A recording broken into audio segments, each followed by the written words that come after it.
Chapter 10 Interrogations. It was very hard in the morning to argue with the part of me that was sure last night was a dream. Logic wasn't on my side, or common sense. I clung to the parts I couldn't have imagined, like his smell. I was sure I could never dream that up on my own. It was foggy and dark outside my window. Absolutely perfect. He had no reason not to be in school today. I dressed in my heavy clothes, remembering I didn't have a jacket. Further proof that my memory was real. When I got downstairs, Charlie was gone again. I was running later than I realized. I swallowed a granola bar in 3 bites, chased it down with milk straight from the carton, and then hurried out the door. Hopefully the rain would hold off until I could find Jessica. It wasn't usually foggy. The air was almost smoky with it. The mist was ice cold where it clung to exposed skin on my face and neck. I couldn't wait to get the heat going in my truck. It was such a thick fog that I was a few feet down the driveway before I realized there was a car in it, a silver car.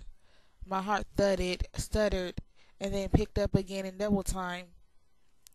I didn't see where he came from, but suddenly he was there pulling the door open for me. "Do you want to ride with me today?" he asked, amused by my expression as he caught me by surprise yet again. There was uncertainty in his voice. He was really giving me a choice.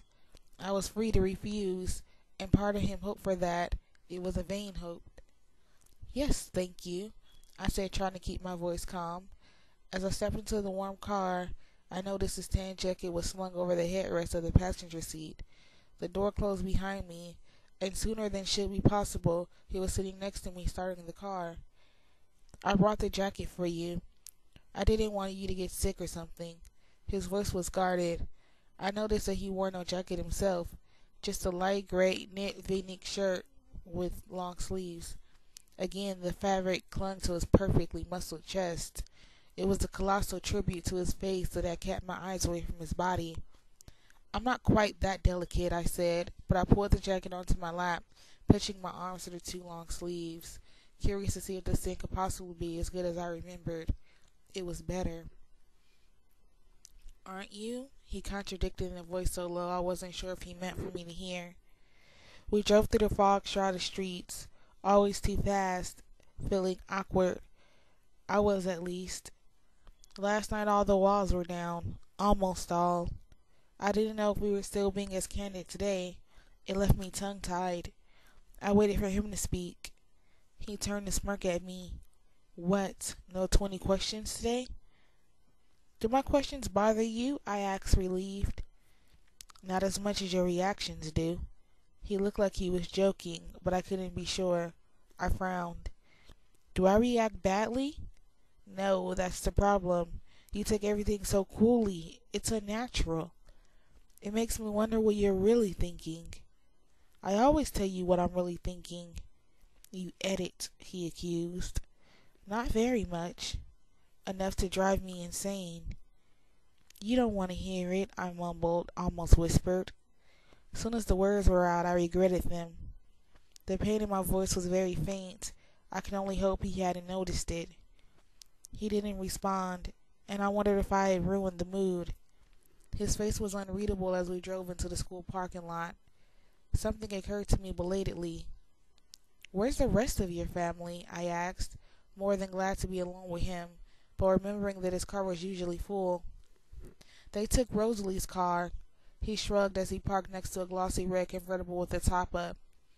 "Ostentatious, isn't it?" Wow," I breathed. "If she has that, why did she ride with you?" "Like I said, it's ostentatious.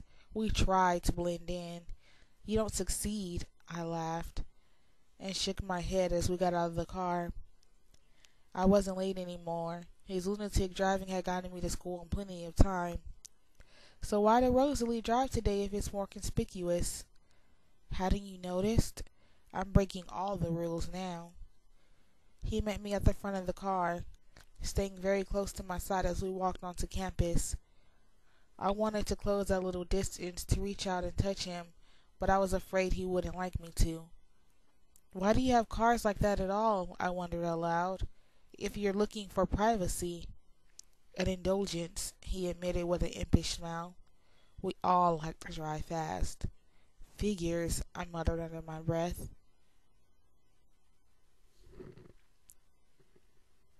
Under the shelter of the cafeteria roof's underhang, Jessica was waiting, her eyes about to bug out of their sockets. Under her arm, bless her, was my jacket. "Hey, Jessica," I said when we were a few feet away. "Thanks for remembering." She handed me my jacket without speaking. "Good morning, Jessica," Edward said politely. It wasn't really his fault that his voice was so irresistible, or what his eyes were capable of. Hi." She shifted her wide eyes to me, trying to gather her jumbled thoughts. "I guess I'll see you in Trig." She gave me a meaningful look, and I suppressed a sigh. What on earth was I going to tell her? "Yeah, I'll see you then." She walked away, pausing twice to peek back over her shoulder at us. "What are you going to tell her?" Edward murmured. "Hey, I thought you couldn't read my mind," I hissed. "I can't," he said, startled. Then understanding bred in his eyes. "However, I can read hers. She'll be waiting to ambush you in class." I groaned as I pulled off his jacket and handed it to him, replacing it with my own. He folded it over his arms. "So what are you going to tell her?" "A little help," I pleaded. "What does she want to know?" He shook his head, grinning wickedly. "That's not fair." "No, you not sharing what you know. Now that's not fair." He deliberated for a moment as we walked. We stopped outside the door of my first class. "She wants to know if we're secretly dating, and she wants to know how you feel about me," he finally said. Yikes, what should I say? I tried to keep my expression very innocent. People were passing on their way to class, probably staring, but I was barely aware of them. He paused to catch a stray lock of hair that was escaping the twist of my neck and wound it back into place. My heart spluttered hyperactively. "I suppose you could say yes to the first, if you don't mind. It's easier than any other explanation." "I don't mind," I said in a faint voice. "And as for her other question, well, I'll be listening to hear the answer to that one myself." One side of his mouth pulled up into my favorite uneven smile. I couldn't catch my breath soon enough to respond to that remark. He turned and walked away. "I'll see you at lunch," he called over his shoulder. 3 people walking in the door stopped to stare at me. I hurried into class, flushed and irritated. He was such a cheater. Now I was even more worried about what I was going to say to Jessica. I sat in my usual seat and slammed my bag down in aggravation. "Morning, Bella," Mike said from the seat next to me.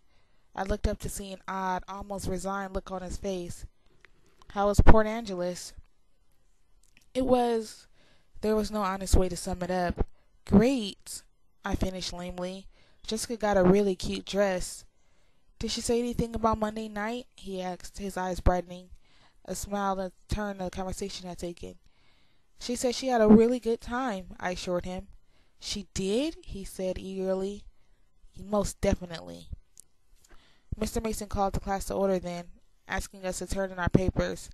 English and then government passed in a blur, while I worried about how to explain things to Jessica and agonized over whether Edward would really be listening to what I said through the medium of just his thoughts. How very inconvenient his little talent could be when it wasn't saving my life. The fog had almost dissolved by the end of the second hour, but the day was still dark with low oppressing clouds. I smiled up at the sky. Edward was right, of course. When I walked to Trig, Jessica was sitting in the back row, nearly bouncing off her seat in agitation.